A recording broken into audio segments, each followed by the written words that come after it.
This channel does not promote any violent, harmful, or illegal activities. All content provided by this channel is meant for an educational purpose only.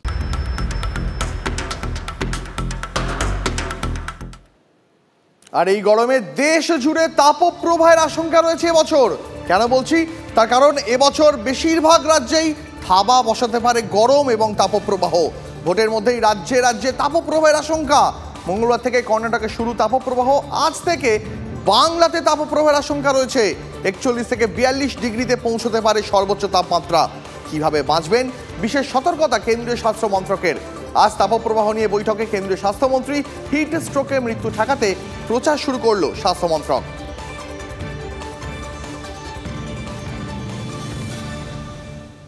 আর এই গরমে হাঁসফাঁস অবস্থা বাঁকুড়ার। কি বলছেন সেখানকার মানুষ, শুনুন।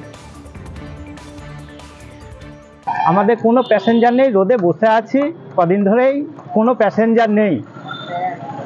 তো রোদ গরমে আমাদের পেটের দায়ে বেরিয়ে আসতে হচ্ছে, কিছু করার নেই। বিক্রি ভালো হচ্ছে কেননা এখন সব আইসক্রিম বা আখের রস বা দই হ্যান্ড সব খাচ্ছে। প্রচণ্ড রোদের যা তাপ, সেটা সহ্য করা যাচ্ছে না। মার্কেটের লোকজন কেউ কোথাও নাই, আমরা এই দোকানদারগুলো খুলে বসে আছি।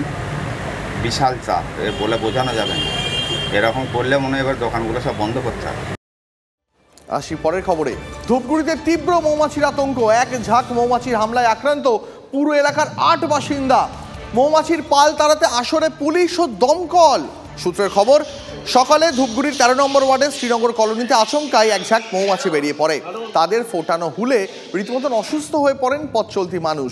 তীব্র আতঙ্ক ছড়ায় শ্রী কলোনিতে। আক্রান্তদের ধূপগুড়ি মহকুমা হাসপাতালে নিয়ে যাওয়া হয়।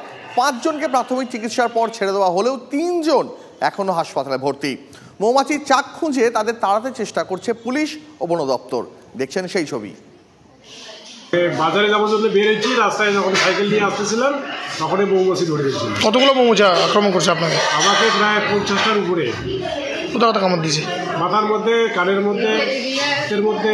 তারপরে তো ওই যে জঙ্গলের মধ্যে ঢুকে ঘোরাঘুরি দিলাম, গাছের ডাল ভাঙে আর ঝাপটা দিলাম, তাও মানে না। তারপর দৌড়ে গিয়ে নদীতে ধোয়াটা নিয়ে গেছিলাম যাতে ওখানে মৌমাছিটা কমে, কিন্তু মৌমাছি তো ওখানে কমেনি। তারপরে আমাকে নিজেকে কামড়াতে আসছে। কোন জায়গায় ছিল অ্যাকচুয়ালি মৌমাছিটা?